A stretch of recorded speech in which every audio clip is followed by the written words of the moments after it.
Well, Sanlucar de Barrameda is, as you probably know, is one of the three towns that form what we call the Sherry Triangle. One of the three towns that formed the denomination of origin. It's actually northwest from the town of Jerez, facing the Atlantic Ocean, and is situated in the estuary of the Guadalquivir River, which is the most important river in Andalusia. That placement that Sanlucar has in the coast actually creates a mini microclimate, right?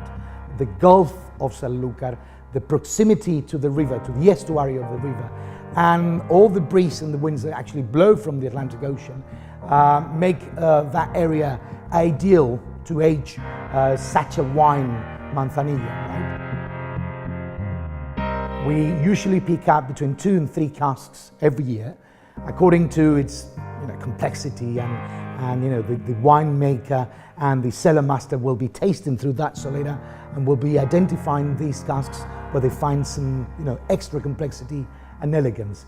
And these 3 casks will be bottled straight from the cask, right? So we just give the wine a minimal filtration. We use a piece of cloth just to get rid of potential traces of yeast, that flora that grows in the surface of the wine that protects from oxidation and also provides extra depth and that yeasty, nutty aroma that you find in Manzanillas.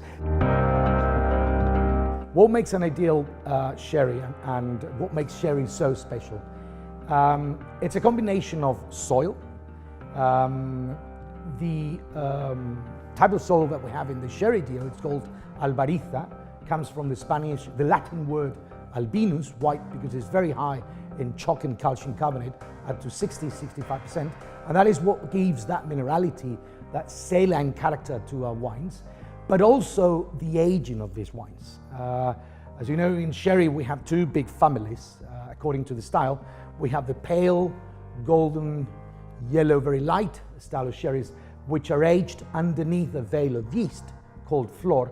Now these are called the biological aging sherries. And then we have darker, fuller budded styles of sherries called the oxidative aging sherries. Now, oxidation is probably one of the worst words you can come across when it comes to sherry, to wine making, right? But with sherry, it's actually the miracle that makes that wine special.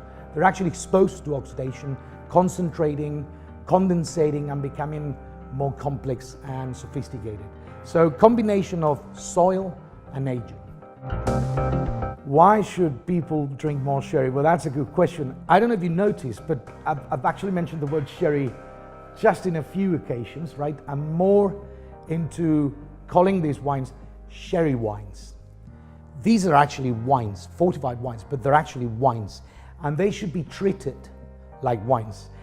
Therefore, enjoying them with food, matching with different cuisines, etc. It's a wine that literally goes fantastically with seafood, with shellfish.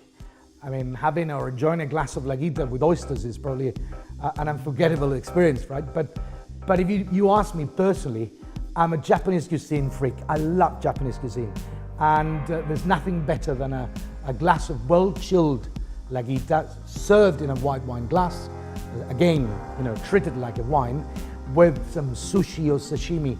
It's that fish flavor combined with the soya and the hot wasabi, with the salinity and the crispy character of Guita. I think it's delicious.